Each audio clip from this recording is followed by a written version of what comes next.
the, That's to put things out though, so probably you're not gonna need that. the Chalice Lighting. First, there's a video of this they're playing, and then I'm going to stand up and say this. So maybe sometime during that, to 1 o'clock. Stand up when you are saying this. Is that good?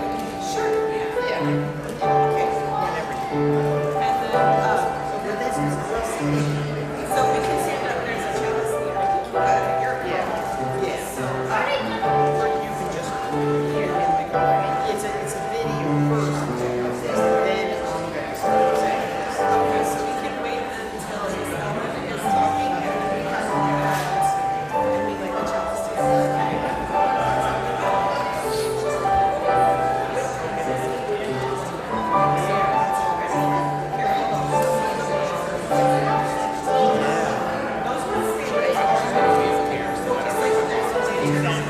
Exactly. I just realized I need a new candle.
Last time.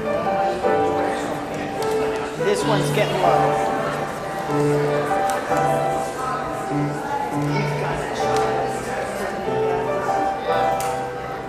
Did it practice?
Good morning.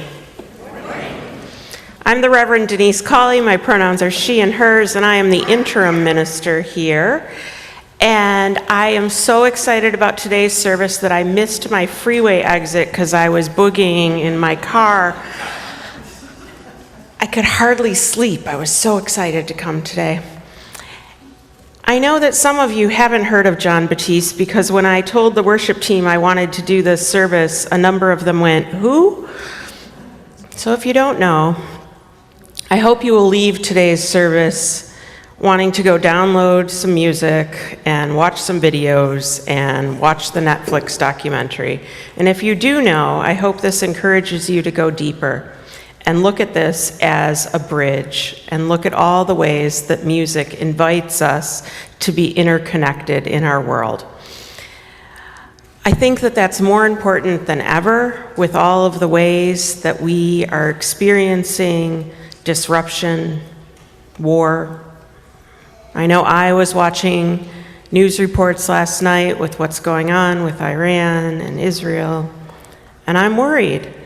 And yet, I know that we have to have ways that we connect to one another. And when we wonder, well, what difference can I make? You can make a difference. You can make a difference by finding ways that the arts connect you to people you think you are nothing alike. So I hope you enjoy this journey today. I hope it stirs something in you and sparks something in you, as well as makes you want to connect with people here and people far across the world as you hold love in your heart and express that to others. We are the golden ones. We are the chosen ones. We are the chosen ones. We are the golden ones. We're never alone. No, we're never alone. The country is full of stars, but they're in a war, blind in the dark.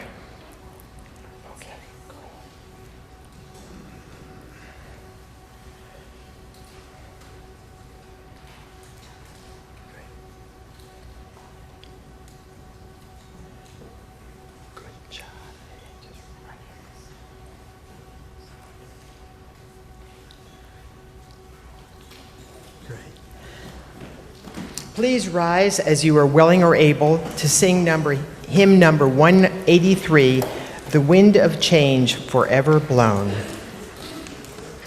and remain standing afterwards to recite our covenant.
Unitarian Universalists base our faith on covenants, promises we make to one another and aspire to live up to.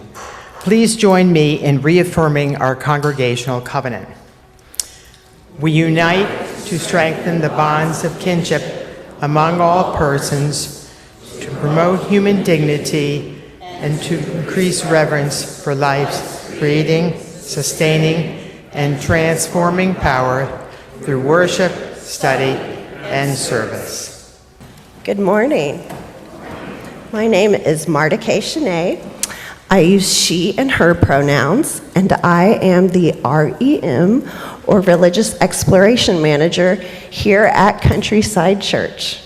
At this time, I would like to call the young and young at heart up to the front to join Rev D for a message for all ages.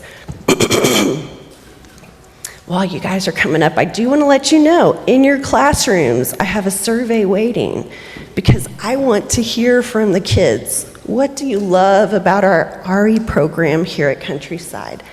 And what changes might you want to see for next year? I want to hear from you. Okay. Today's story is Before John Was a Jazz Giant, a song of John Coltrane by Carol Boston Weatherford, illustrated by Sean Qualls. Before John was a jazz giant, he heard ham bones knocking in Grandma's pot, Daddy strumming the ukulele, and Mama cranking the phonograph. Before John was a jazz giant, he heard steam engines whistling past, Cousin Mary giggling at jitterbuggers, and Bojangles tap dancing in the picture show.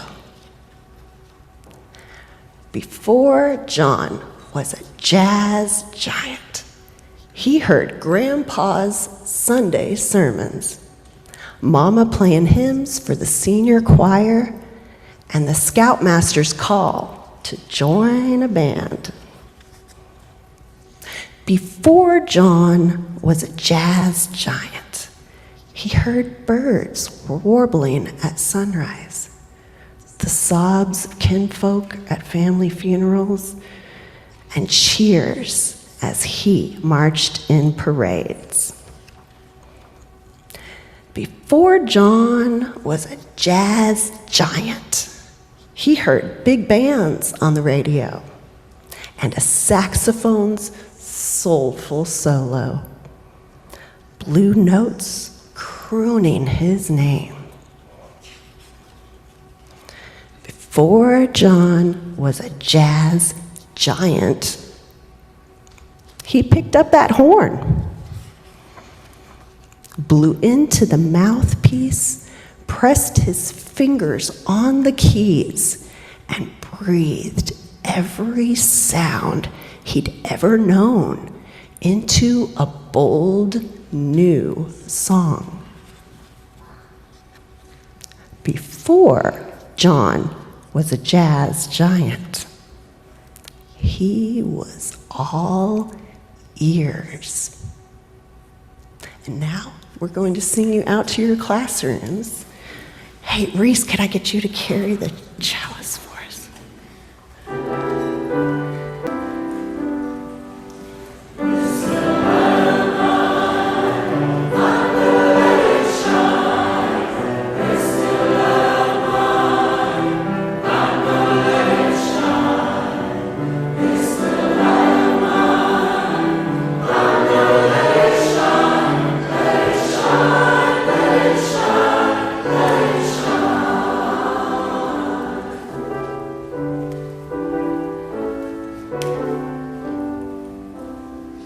Music is an interdependent art. We influence each other all the time with music. Jon Batiste is Julliard trained, jazz program there, but also influenced highly by the classical program as well. And so in his music, you often will hear little snippets of all these different types of music melding together. And because of that, he also inspires others to do the same. And so this arrangement, a Curtis Mayfield arrangement, has been arranged a little more in the style of the way Jon Batiste might do it. And he clearly influenced this arranger, and so did the movie Soul. So please do it.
on November 11th, 1986, in Metairie, Louisiana, Jon Batiste is a composer, arranger, pianist, and singer. He won an Oscar, Golden Globe, and Critics' Choice Award for composing the jazz parts of the score for the animated film Soul, which is streaming on Disney+.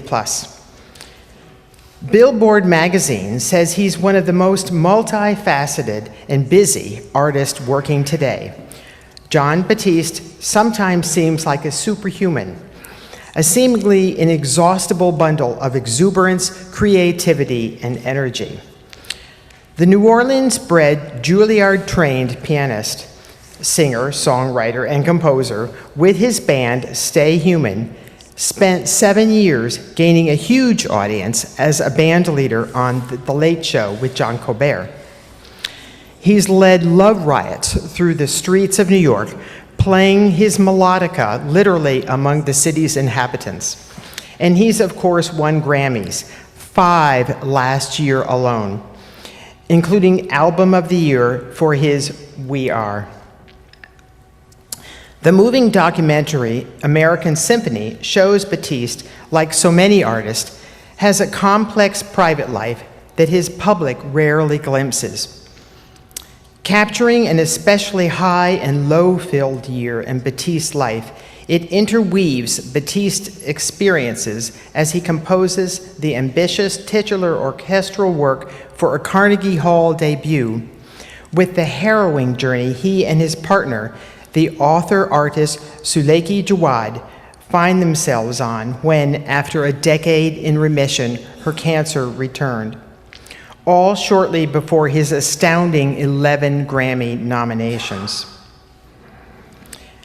Suleka says, Jon's belief that hard things will happen, that disappointments will happen, that disruptions will happen, whether in your personal life or your professional life, and what matters most is how you show up and how you move forward. That has changed me. We've both had so many good things happening and so many incredibly hard things, she said. I honestly don't know how to hold such extremes. More specifically, one of the primary hurdles Batiste has faced in recent years is pushing back against the well-established archetype of the affable black entertainer. He says, the idea of being a kind of more of a jovial kind of happy, that's traditionally one of the tropes that people have placed upon you when you're in my position. There's a difference between happiness and joy. You can express joy without it always being happy. In the film, Batiste is open about going into therapy, having anxiety, and struggles with mental health. Batiste comments, I hope it'll be a beacon for a lot of artists. I fear that when people are successful, especially in a public sense, it creates an illusion of ease. I don't ever want to make anyone feel lesser or any artist feel like because they're struggling in this crazy business with their mental state and fortitude, that they're not just like everybody else. Especially folks who are successful. You never know what somebody has given up or decided to do to get to where they are. We're all just human beings dealing with the same set of things. It's better if we show it more rather than hide it away in a curated social media presence. Jon says, whatever I do with music, I try to make it align deeply with the values and principles of who I am and what I believe the purpose of my life is. I think it's important for people to stay human and remember that genuine human connection is more fulfilling than anything that technology has to offer. We all have it within us. The music is something that can bring that out of us. Could I do a prayer any better than that today? Music has an interconnecting power that's undeniable. And the theology, the spark of the divine, remember, is what theology is about, what we believe about nature, or God, or the divine. The theology of Jon Batiste is beyond any one category of music. It's almost beyond any one category of human. And as Unitarian Universalists, we can look to him to teach us about using the arts to connect us as connectors of communities, activists, healers, and storytellers. 4 things I think are really important to us as people of faith. Music has always been a glue, a social glue, he says. If you get people together and you make people feel the same emotion at the same time, it's a lot easier to have a nuanced conversation, and it's a lot easier to have dialogue. Music melds us from community to community, and when Jon Batiste creates it, he starts with a mythology of mastery that he learned both from his New Orleans kind of musical royalty family, and you can research more about that, as well as the Easter egg I gave you with the John Coltrane story, right? You can find all the connections to that, as well as his studies at Julliard. He shares, to get into Julliard, you have to be masterful with top-level talent and work ethic, and I initially came back as a student to build on that mastery. They didn't know what to do with him because he wasn't just doing classical, right? They sent him away for a year and said, go do some more study and come back. That mythology has evolved, and together we want to continue that evolution of exploration and artistry and community. And he says, we're making a holistic humanity that I started to formulate for myself during my time there. And now he's a board member there. With so many ways to communicate at our disposal, we often forget the transformative power of live music experience and genuine human exchange. I can't tell you how many of you have struggled with something. Should I do this? Should I write this? Should I say this? And I say, pick up the phone. You've heard me say it from this pulpit before. Pick up the phone. Go see them in person. How often have you wondered how to connect with someone you disagree with or don't get along with? Batiste shares, there's a philosophy, in fact, that guides me. It's more than a philosophy about how we as humans can use music as part of our lives to create community.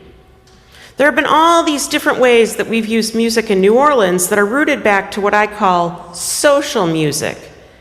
The music that is not only just music to dance to, but there's music when someone's born. There's music when someone passes away. There's music to eat to. There's music when you have this experience of celebrating the family lineage and Mardi Gras, and celebrating the traditions coming together in Congo Square, and all that continues today. I know as a minister, I see him pointing out the importance of ritual. How many people do you see who skip having memorials these days? Skip celebrating babies. Don't do anything to mark major life events. This takes us into the next stage that Jon Batiste teaches about activism. Number 2. Once folks are together celebrating, it's easier to talk about what matters. And over in interviews, Batiste describes ways that he comes into his activism in ways people don't even realize is activism. I think this is a really good technique for UUs who sometimes get afraid of activism. For those who attended General Assembly last year, you might have heard about disrupt church, right? And that's a concept that all of us ministers are talking about, that the concept of what needs to be done in church, being activists, having social justice, that's all important. But the way we get there really needs to change in this time that less people are going to churches. So rather than everyone prescribing, it must be done and it must be done this way, we have to have this committee with this structure, we have to open ourselves to creativity. And I think that Batiste is teaching us that. He says, I'm telling you, I'm not who you think I am. I am not the status quo. I am a bootstrapper who is a facilitator of change. I am a disruptor. My brand of disruption, however, is conducted from the inside out. And while Batiste has gotten constant pushback for not conforming to just the classical training that his mother advocated his whole life and his Julliard studies demanded for his bachelor's and his master's, it has proved to be what makes him able to bring people together from many different communities and then lift up his activist viewpoint. He says, I find that for me, my early experiences led me to a philosophy of social music. Those early experiences were people thinking I was weird, and me being a student at Julliard and people thinking, oh, hey, what's he doing? Why is he playing in the subway? Why is he doing this in this crowd? Why is he taking people from the crowd and bringing them outside? There's always been this pushback. There's always a sense of resistance to that. Ever since I really started on this quest from 17 years old to just be original and to find my own way, it has always been pushback from the elders, pushback from people I admired who didn't get it. But I didn't get it from my peers, and at times I had to find my own tribe and build my tribe because they were the right people who could understand at least somewhat of the vision that I had for the music and presenting social music.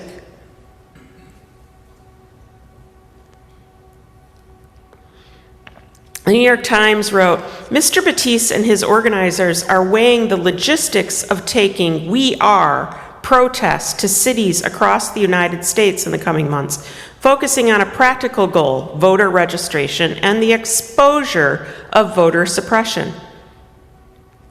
Batiste says there are 3 candidates that we're dealing with: Donald Trump, Joe Biden, and the candidate of apathy. Apathy is insidious. It comes from having a weight on our collective shoulders for centuries that has made us feel that we don't matter, that we're not seen, and that our vote doesn't count. Batiste believes it's his responsibility to fight apathy, and I can't think of a better goal for us Unitarian Universalists this year: fight apathy. John says 401 years of people and their voices being completely marginalized has led to systemic racism and sexism that has been perpetuated even in our triumphs. The idea that we can have triumphs and also perpetuate toxic ideologies is a nuance that we have yet to explore in the public dialogue. But now there's a chance for real collective consciousness shifting. I look at my role as an activist and a musician under one umbrella of being a human. I try to just be the best version of myself, and it creates opportunities for activism. It creates opportunities for creating music. It creates opportunities for everything in between, and that it's all one. We too can be a part of disrupting church, consciously shifting systemic racism and sexism. We too can use music by learning protest songs, peace songs, and those lyrics of hope to bring dancing and playing to our streets. We don't have to just sing here. Everything doesn't have to just happen here in worship, right? We can take this out to where the farmers markets are. We can take this out to schools. We can do different things. Let people know that Unitarian Universalists care about joy, peace, and hope. And that will be healing. Number 3. Because once you have built community with music, then you can use that to fight apathy and activate the crowd. Jon Batiste and his wife share how you can heal personal relationships, health, and the world. In the reading, you heard Jon Batiste and his wife, Suleika Jawad, like so many artists, have complex private lives. And in this case, they gave us more than a glimpse. They gave us an intimate look by their American Symphony documentary that you can watch on Netflix. Capturing especially the high and low-filled year in Batiste's life, it interweaves Batiste's experience as he composes the ambitious titular orchestral work for Carnegie Hall debut with the harrowing journey he and his partner, Suleika, find themselves in when, after a decade of remission, her leukemia returns, all shortly before his astounding 11 Grammy nominations arrive. And you can watch all of that in the movie American Symphony. Now, the love story of these two is incredible. We learn that he writes lullabies to help her sleep each night as she navigates another bone marrow transplant. We see him not wincing at her pain, but grateful they are going through it together. This story exemplifies interconnection. Resilience, he says, we have that in common. His now wife beams and adds, over the past few years, we have had to hold the unbearably cruel events of life alongside the beautiful ones. She says, everyone who is born holds a dual citizenship in the kingdom of well and the kingdom of the sick, quoting Susan Sontag in her book, Illness as a Metaphor. Although we all prefer to only use the good passport, sooner or later, each of us is obliged, at least for a spell, to identify ourselves as citizens of that other place. And you can read more about that in Suleika's bestseller, Between Two Kingdoms, a memoir of life interrupted, or in her blog, or in all her New York Times columns, because she's quite a force herself. There's a real power when we dare to share our most unvarnished moments, she says. I just hoped this might offer a sense of companionship to someone in the midst of treatment, or someone who knows someone who is. Batiste chimes in, creativity is an act of survival. That's a theme in our household. He makes music, his wife writes and paints. It creates momentum and a goal. It's a way to take a world you might not like and reshape a small part of it the way you want. Suleika told NPR her long battle with chronic life-threatening illness has changed her perspective on life's challenges. She says, my oncologist said, you have to live life as though every day is your last. And as well-intentioned as that is, I've had to reframe that for myself because it's the kind of statement that can unintentionally fill you with a panic and a sense of doom.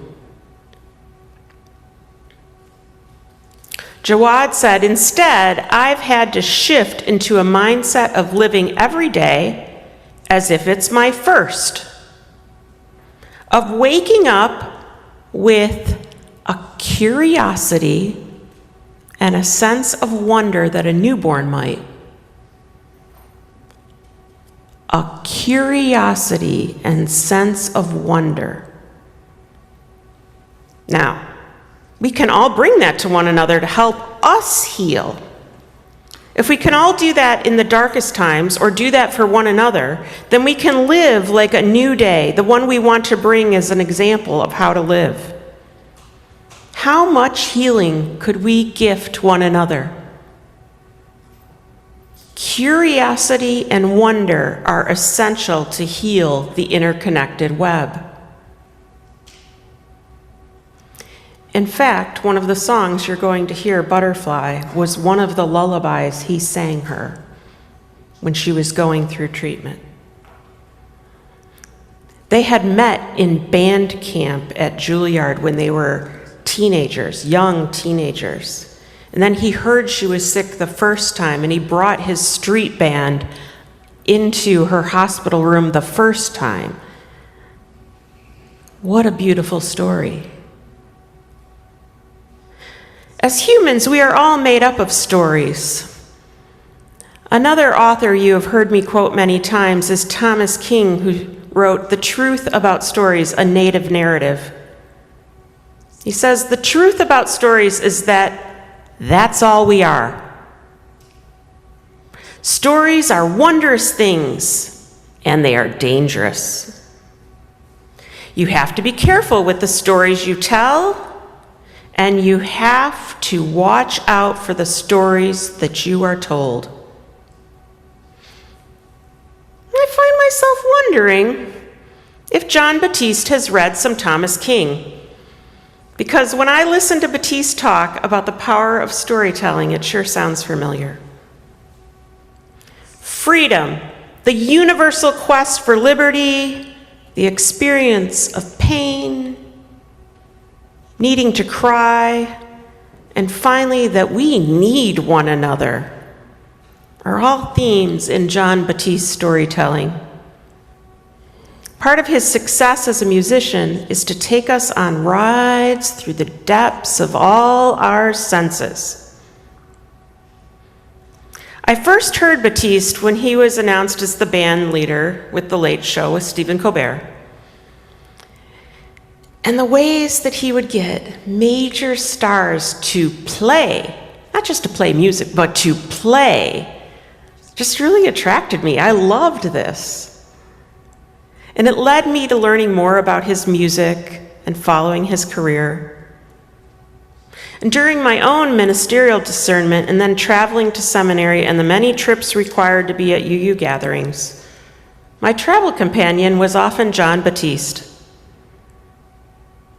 I think it's because he could ride with me through so many feelings, from joy to regret, celebration, reflection, and loss, sometimes all in one song, and certainly in one album.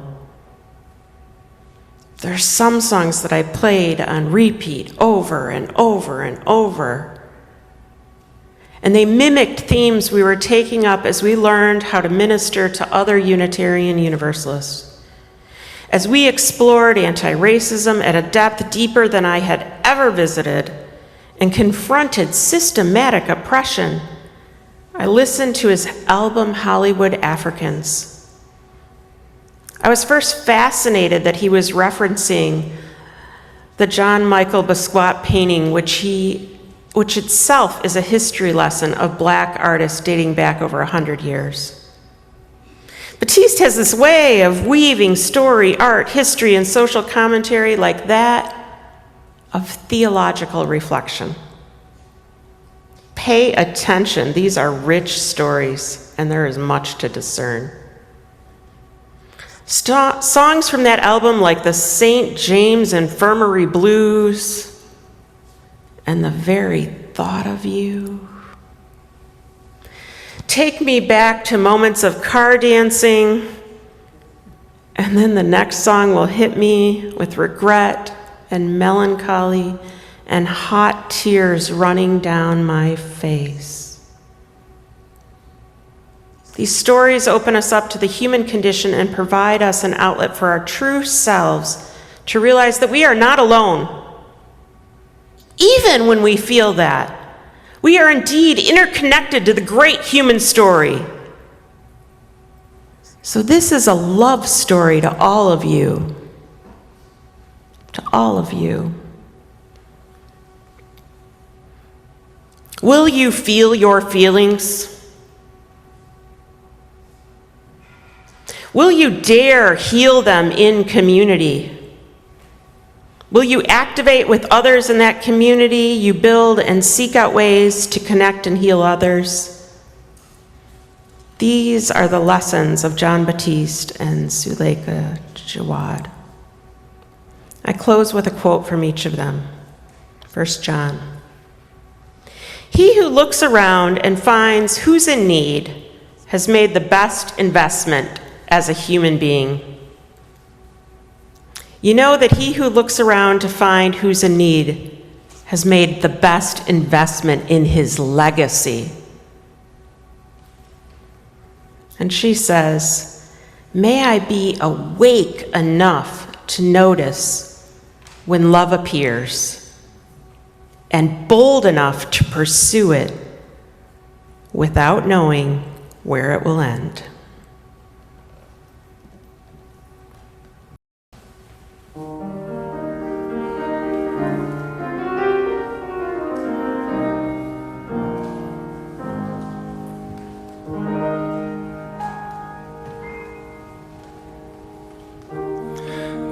Fly all alone, but can you fly on your own? Take your place in the world today. Butterfly flying home.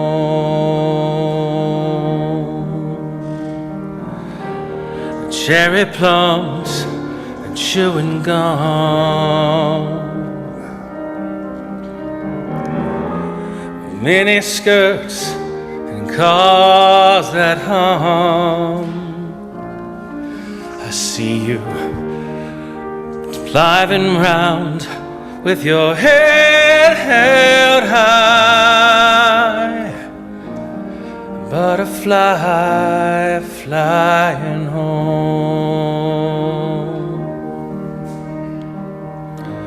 Stay a while here with me, underneath the stars. When you go, you'll be free, 'cause you know who you are. You're a butterfly. Color schemes from a dream, a tapestry so is supreme. I mean, I've never seen anything so dang beautiful, child, as a butterfly flying home.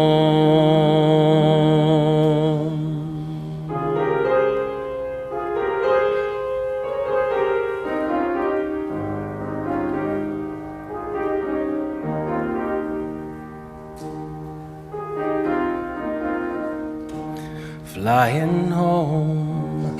Whoa, whoa, whoa, whoa,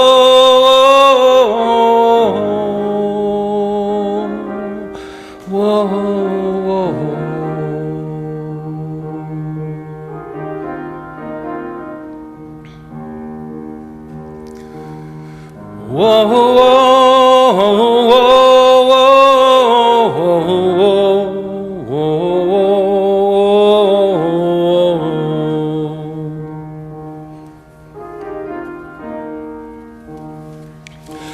You see, I'm howling at the moon,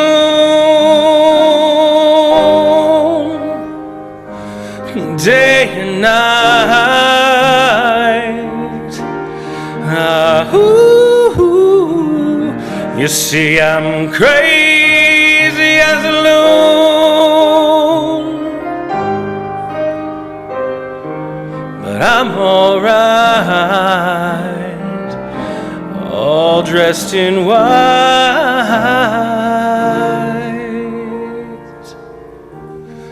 butterfly in the air.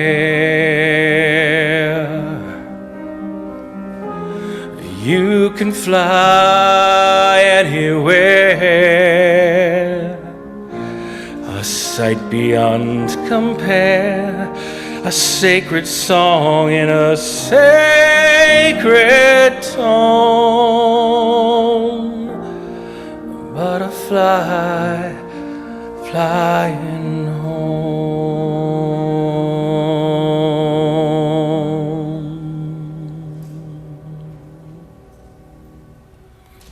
Thank you. That was beautiful. And giving thanks is an important part of living in a covenantal, self-supporting community. Your financial gifts show gratitude for how our congregation supports all of us. We're wildly grateful for you and for this support. Without you, our mission to spread this faith of love could not evolve. Your gifts of gratitude and love will now be gratefully received.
Stand as you are willing and able and join in hymn number 1018, Come and Go With Me.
Yeah. Woohoo! Just remember, as you go out into this interconnected world, you can't hate the person next to you when you're laughing and dancing together, says Jon Batiste. Bless you all. Amen.